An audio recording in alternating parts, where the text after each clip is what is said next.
Assalamualaikum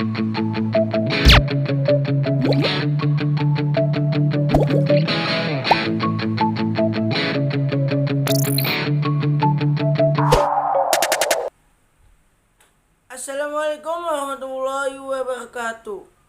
Perkenalkan, nama saya Afifatul Hidayat, kelas 96, nomor absen 2. Pada kesempatan hari ini saya ingin menjelaskan dua jenis penyakit pada kelamin. Yang pertama ada HIV atau AIDS. Penyakit AIDS adalah penyakit yang disebabkan oleh virus HIV yang menyerang sistem imunitas atau kekebalan tubuh. Seorang yang terinfeksi HIV, sistem kekebalan tubuhnya akan semakin menurun dalam kurun waktu 5-7 tahun. Penderita nampaknya itu seperti orang yang sehat. Virus ini dapat ditularkan melalui kontak dengan orang yang terinfeksi cairan vagina. Gejalanya seperti flu, demam, sakit tenggorokan, dan kelelahan.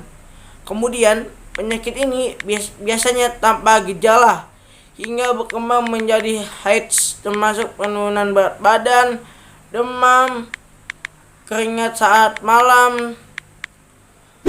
Faktor risiko HIV atau AIDS. Yang pertama itu sering bergonta-ganti pasangan. Yang kedua itu melakukan hubungan seksual yang berisiko baik homoseksual ataupun heteroseksual. Yang ketiga, menggunakan jarum suntik narkoba secara bersamaan.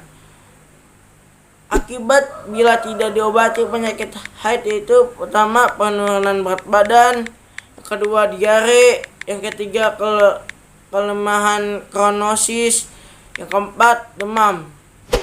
Selanjutnya itu cara pengobatan penyakit HIV ini saat ini belum ditemukan vaksin pencegahannya dan belum ada obat yang betul-betul dapat diandalkan untuk mengatasi HIV atau AIDS.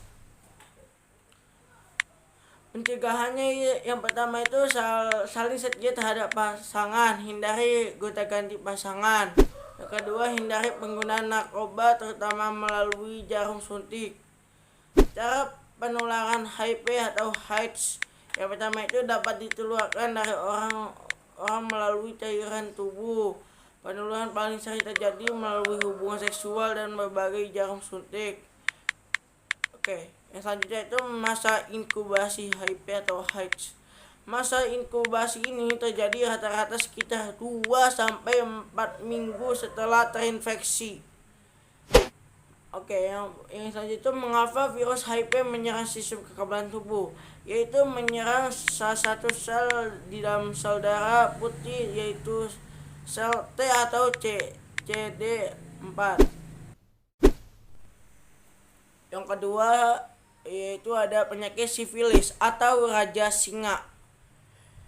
Sifilis merupakan penyakit menular yang disebabkan oleh bakteri Treponema pallidum. Gejalanya awal penyakit ini adalah luka pada tempat masuknya bakteri ke dalam tubuh. Tahap kedua yaitu ditandai dengan ruam, kemudian tidak ada gejala hingga tahap akhir. Tahap akhir ini mengakibatkan kerusakan otak, saraf ataupun jantung. Cara penularan sifilis yaitu melalui kontak dengan luka orang yang terinfeksi selama aktivitas seksual. Masa inkubasinya yaitu dapat muncul setelah 2-4 minggu setelah terinfeksi. Faktor risiko sifilis. Yang pertama itu seseorang menjadi gay. Yang kedua, melakukan hubungan seksual sesama pria. Akibatnya, yang pertama kerusakan jantung tumor, yang kedua infeksi HIV, dan gangguan kehamilan serta persalinan bagi ibu hamil. Pencegahan yang dapat dilakukan untuk menghindari penyakit sifilis.